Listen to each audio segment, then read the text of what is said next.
Welcome to another episode of UI5ers Live. I'm Margot Wolny, your host for this session.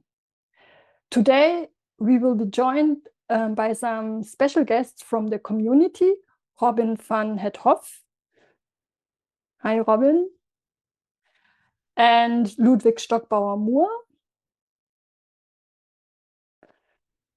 And as well as Max Reichmann and Florian Vogt from the UI5 team. Hi, you both. Along with our usual suspects, Stefan Beck. Welcome on. And Peter Music. So hi everyone, nice to have you. Max will kick things off by showcasing the highly requested new autofix feature in the UI5 linter, a feature that sets to make your lives a whole lot easier, I believe. Then we will explore some great tools that have recently emerged in the UI5 community, each taking a different approach to help with updating the OpenUI5 or SAPUI5 version in projects. Robin will introduce his build task UI5 task check EOCP. Ludwig will share his GitHub Action check outdated UI5 version. And last but not least, Florian will demonstrate the just released UI5 renovate preset config. So with such a packed agenda, let's get started. Max, it's your turn. Yeah, thank you, Margaret, and also hello from my side. So today I am very glad to present the new highly anticipated autofix feature, and for this I'm going to quickly hop over to do it in live actions. I'm here in my code editor of choice. I'm in VS Code, and let's just imagine we have a sample UI5 application. So I have some typical UI5 files, like here in the web app folder I have some controller files, some model files, some view files, and stuff like that. So typical UI5 files. And let's just imagine we have this app controller over here. So yeah, again, this is just some typical UI5 code.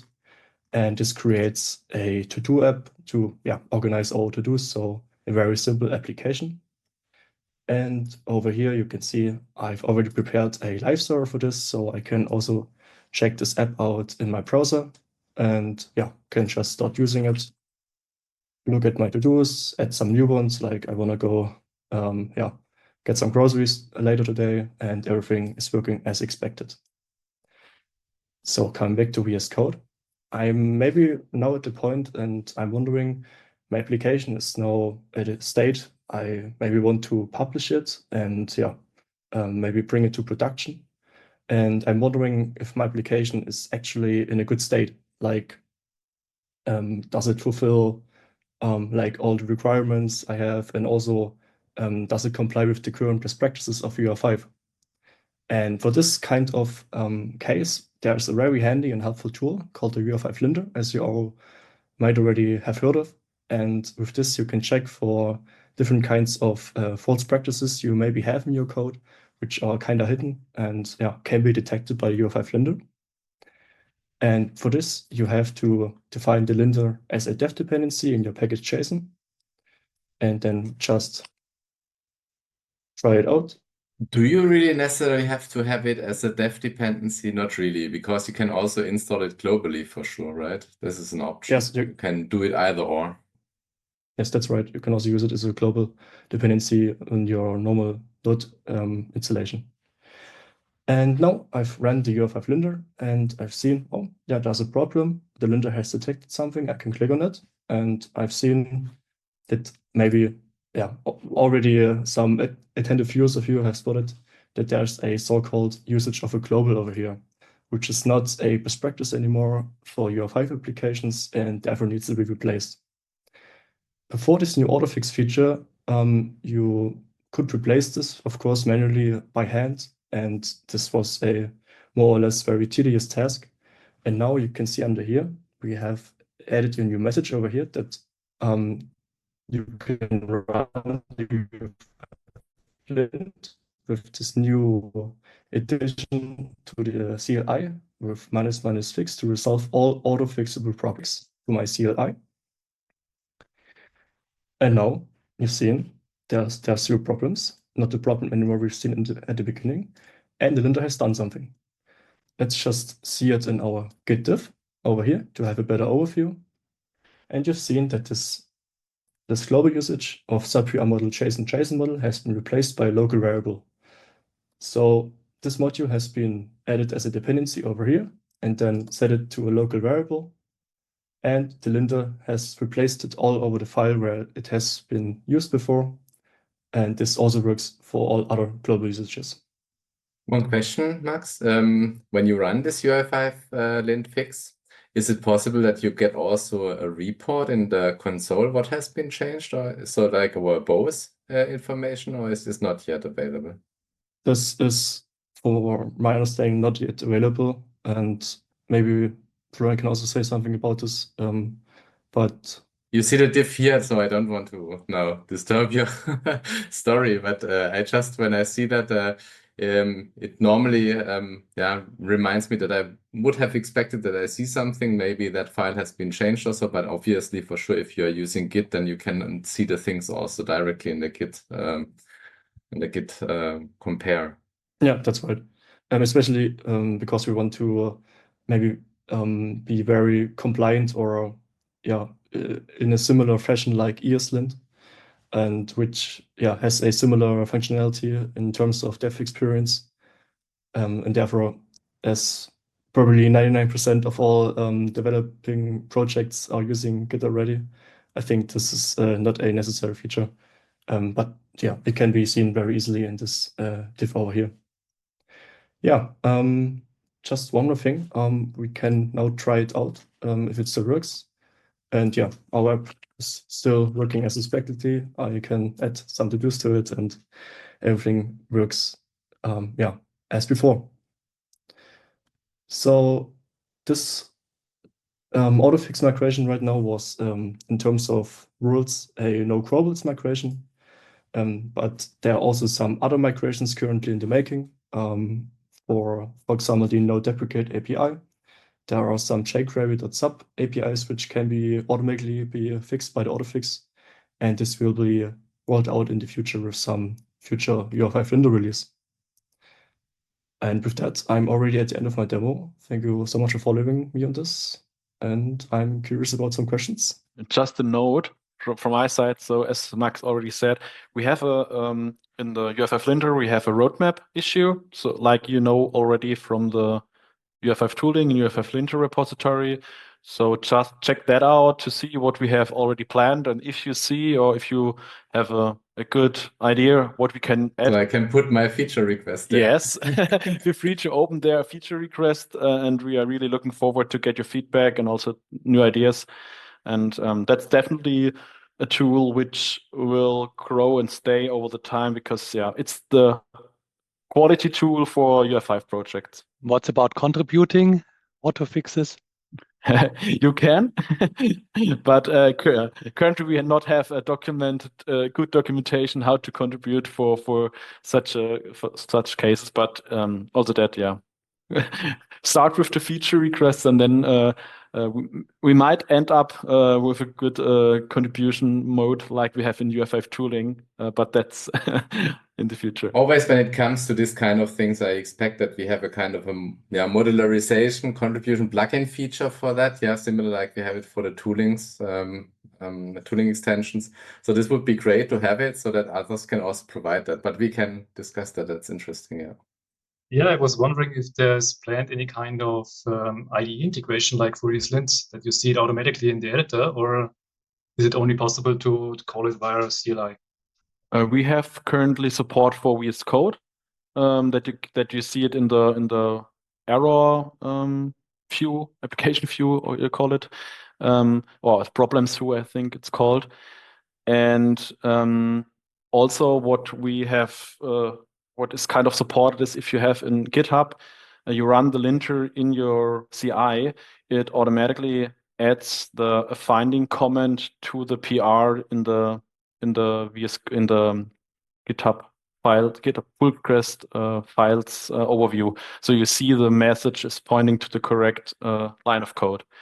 So that's currently, I would say, the tooling integration support, but also there, if you have ideas how to integrate it to other IDEs. This works because it's following standards, or there's a kind of a convention how you need to provide the information that it comes up in the problems view or in the GitHub pull request, that you get also the possibility to do the feedback provisioning for that, right? Yep. Okay, thank you. Due to the time, we start over with the next topic because we have now quite something to present. So I will do a start quickly because I got the ask for setting the stage a little bit for these three nice tools we have now to do version management for UI5 projects. And yeah, all these three tools, we come to that later. Everyone is here now for the owner of these tools to present them. But these tools are based on the information we have more or less on the UI5 CDN available. So there we have a version overview page. So it's available for OpenUI5 or it's available also for SAPUI5. So you know that version overview page. And behind this version overview page, we have some information available we use to create this information here. So when is end of maintenance of a version, end of cloud provisioning, and so on.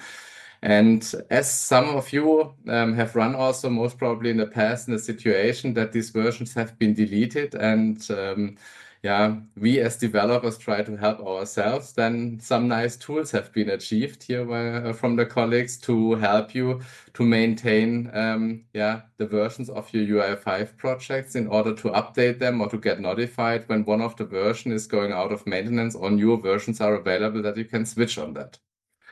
And if you look into the details, and this is also some information I want to share a little bit with you, what is available there for endpoints on the CDN. We have on the one hand side, be it UI5sap.com or SDK OpenUI5.org, the version.json file.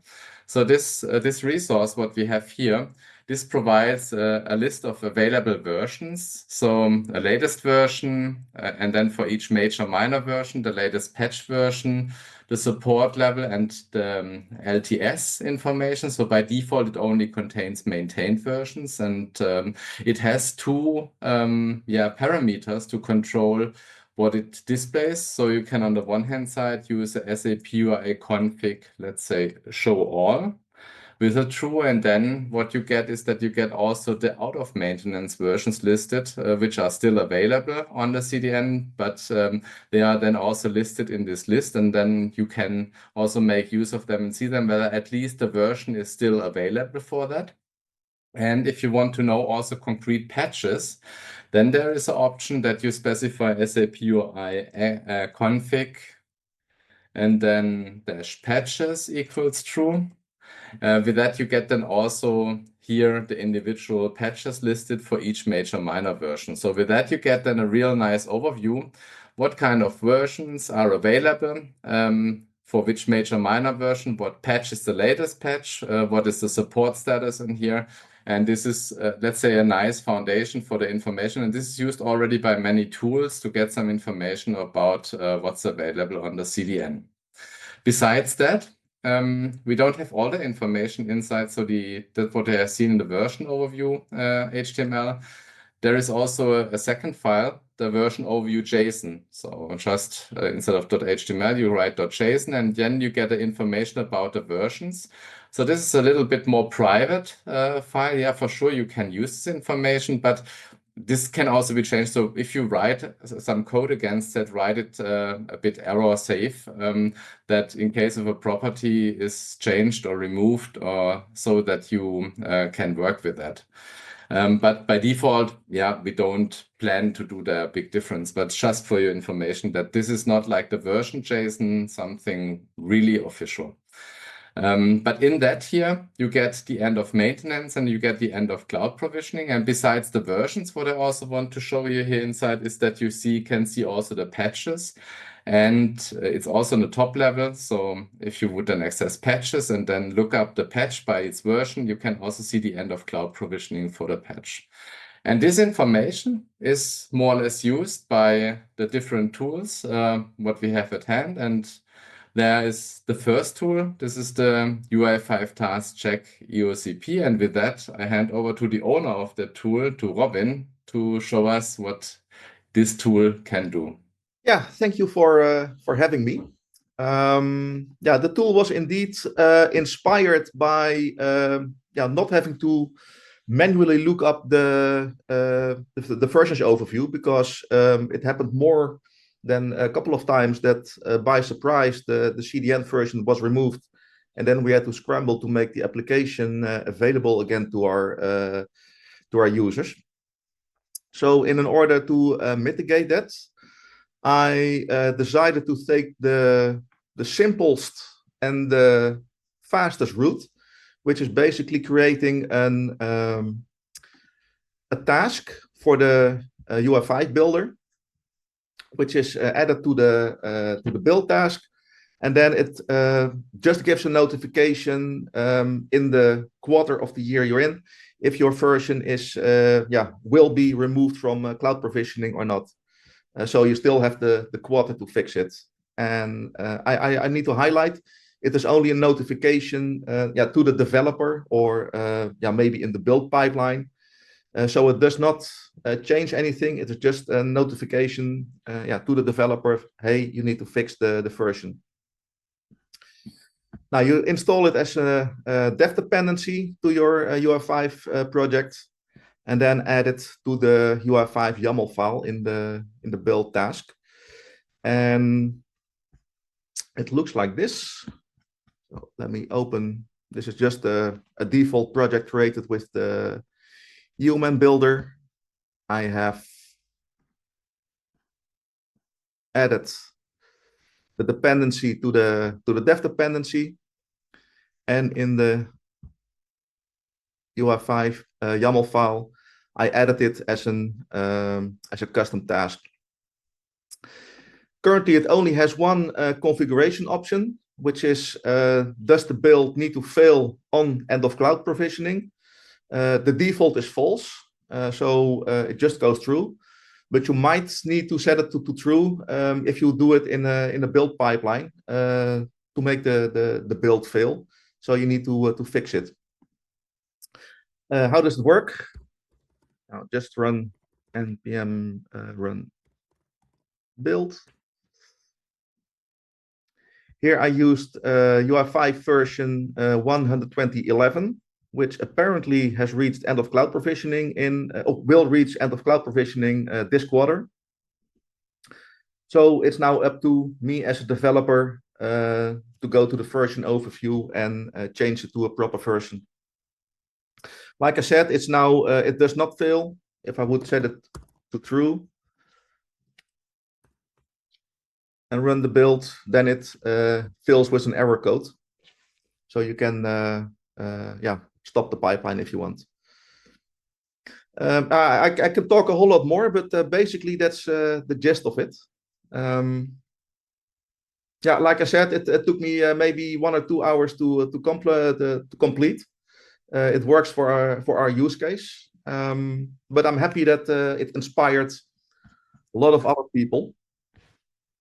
Yeah, that's true. And we, after looking into yours and your announcement, then short after that, Ludwig came up, and he had a complete different thing, not a task like here for to integrate it in your project as a tooling extension. He went a way further and integrated into the GitHub. Okay, so as mentioned, I built a GitHub Action, which you can find really simple. When you're in the GitHub marketplace for the actions, you can search for UI5, and the nice thing is you will find only 2 things. So mine is quickly easy to detect. And yeah, here you get a quick overview what this action is all about. So the main focus of my GitHub Action is because a lot of our applications run in Cloud Foundry environment and are hosted then on the SAP Build Work Zone. You can also fix basically the UI5 version that should be used. We had a lot of issues when we used always the newest versions, so we always use a little bit below the current version to circumvent bugs that are currently still existing. Yeah, and a colleague contacted me, found the task of Robin, and I was also not aware of it that it only checks the UI5 YAML, and was surprised then. And then I said, yeah, I guess the GitHub Action could be built that can do this task. And so, yeah, on the weekend, I sat down and looked into it, and this was really fun because it was really easy to build, which was really surprising. We built a few actions in this area. So what do you get here? So basically the standard layout for a GitHub action, you create your workflow, and then there are not a lot of parameters. If we follow the first use case, this is mostly for when you create a pull request, or even want to push to your main branch of your repository, then you would just specify the paths where you expect the manifest JSONs to be. And that's it. Then everything can stay as default, and the action will just fail if any EOCP versions have been detected, or even a version that does not exist anymore at all. And then the second use case, that was actually the one I built it for, would be to run this periodically, because not all the time you would make changes. And so if you don't touch your code, then of course you wouldn't know if the version is no longer existing, only if you exit the workcenter again and the application does not load. So nearly the same setup as before, but instead you have now this extra property which tells the action to fix outdated versions automatically. You can set a second property, this use LTS. So only LTS versions are used when the versions are corrected, and the rest stays the same. And after the action is then run, you can use another action from the marketplace to immediately create then a pull request that contains the fixed manifest files. Yeah, here are the rest of the parameters you can use.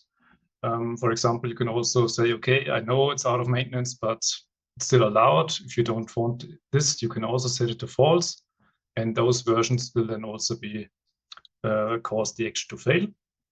And in addition, I've built in a nice indicator. If you reach the quarter where EOCP is happening, you can set up a timeline when you get a warning. So you know when to have to get going. And yeah, the result is then a nice overview of the action. In the action overview, this is also really nice from GitHub. There's an API that you can use in NPM.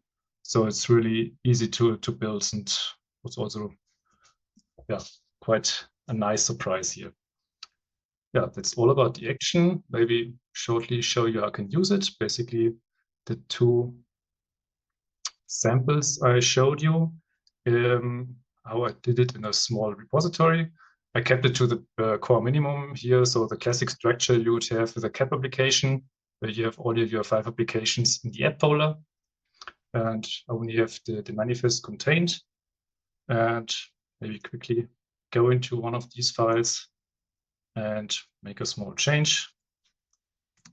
Doesn't need to be at the version, but just for demonstration purpose. So now we should see again on the code section that an action is running. Immediately jump to the details. Yeah, the action failed. You can also jump here and see a few outputs here. And only this message, okay, there were some invalid outdated versions. And then you jump to the summary of the action. You get this overview at the end. And yeah, because I set here up that maintenance versions are not allowed, you also get here an error. And yeah, here's a warning that is fine, but the other 3 basically you would need to fix for the action to be successful.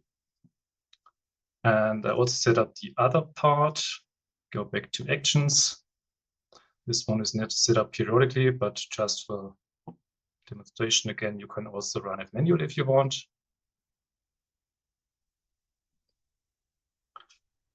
Just refresh.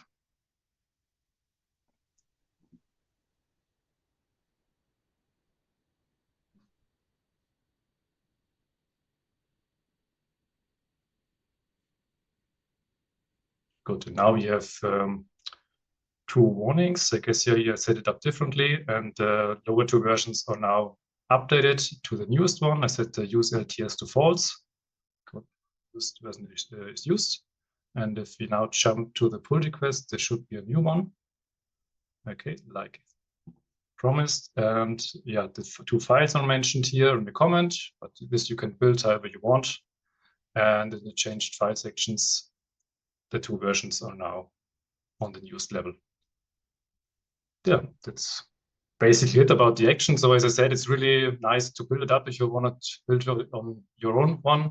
There are two really nice templates from GitHub to build a TypeScript action, or if you're more JavaScript fan, you can also use a template for that, and then you're really quick to go and can just concentrate basically on the code you want to run in your action. So that's really cool. Very nice. Thank you, Ludwig. With that, we have a third option at hand, and this comes from the UI5 team. It's a renovate plugin or renovate config for the renovate bot. And Florian, take over. Yeah, happy to be here today, and I'm happy to present you a project which we have used SAP internally since autumn last year, where we had some innovation week in our team, and we came up with an renovate extension for updating UI5 versions. And we used that into SAP internally, and we had in mind to make it open source soon, but then, you know, priorities. And with that, we postponed that. And then when we saw that the community is really active working on this version topic, we changed our priorities, and we published it now.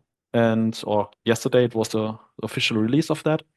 So what we have implemented, or what's in for you, we have a new repository which is called UI5 renovate config, and there we also documented all the configuration options, what you can do with this add-in. So it's a plugin for the renovate. So if you're already using renovate, it's really straightforward.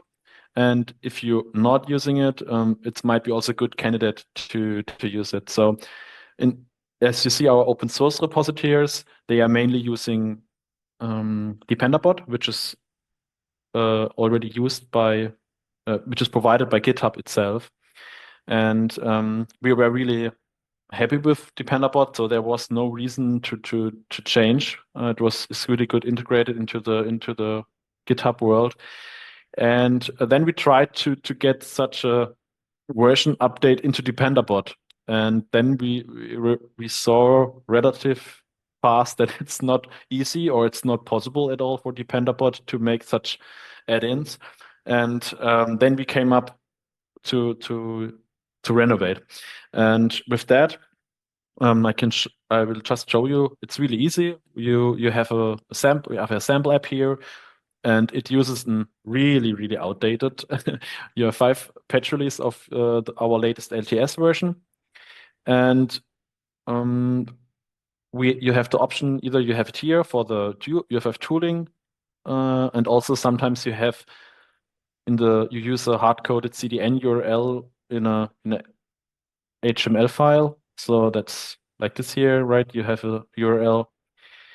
And then you go place in your renovate in your repository a renovate config. So here we have a little bit more complex one.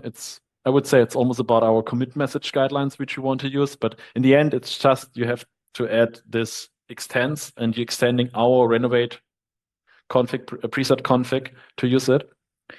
And then if you have enabled renovate for this repository, it starts analyzing your project and creates respective PRs. So you see in that case, it generates two different PRs, one to get the latest patch version of UI5, and the other one is to get the latest minor version of UI5.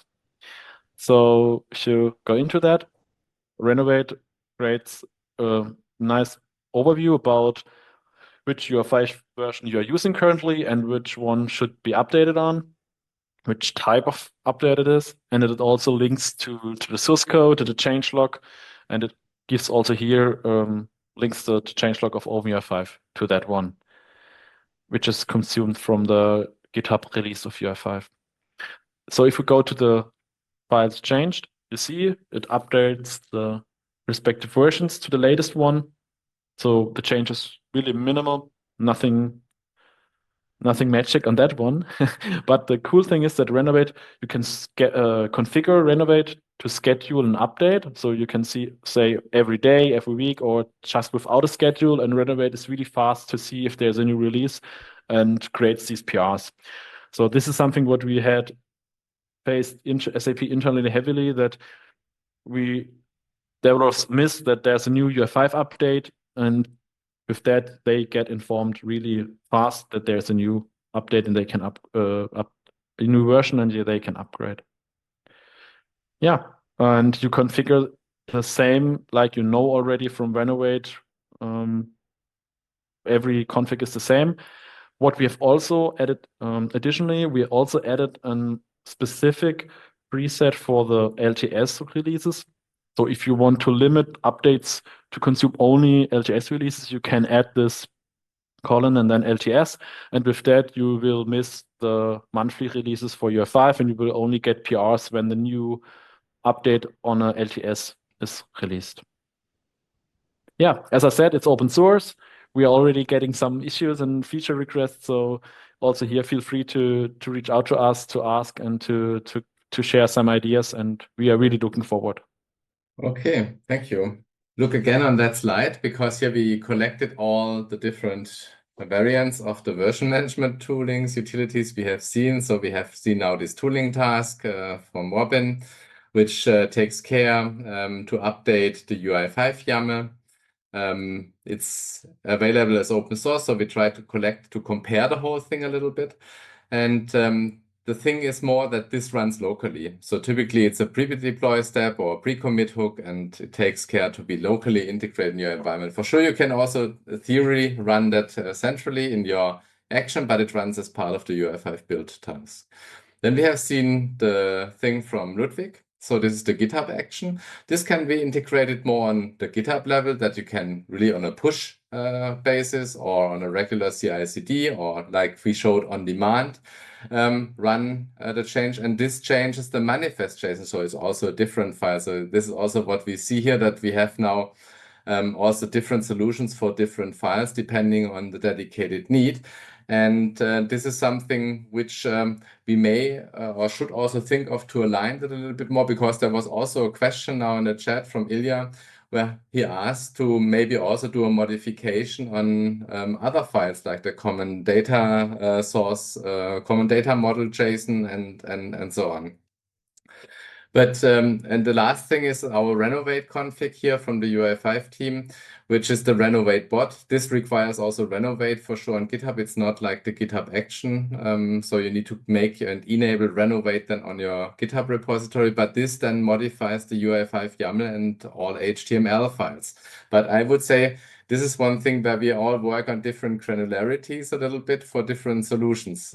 Like Robin had a different requirement for his thing, like Ludwig checked a different file because for the CF deployment to configure that. And I think these are the things where all the tasks also all these utilities are differentiating from each other.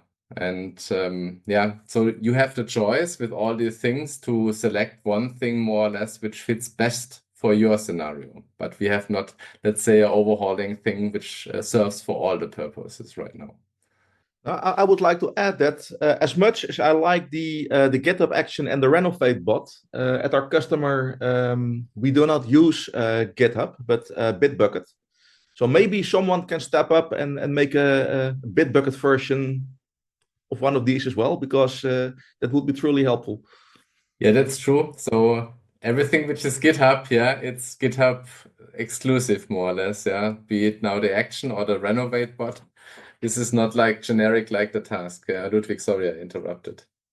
Yeah, I mean, the choice I used here with the TypeScript and also the JavaScript template would force you to use another approach. But there would also be an option for GitHub Actions to use Docker files.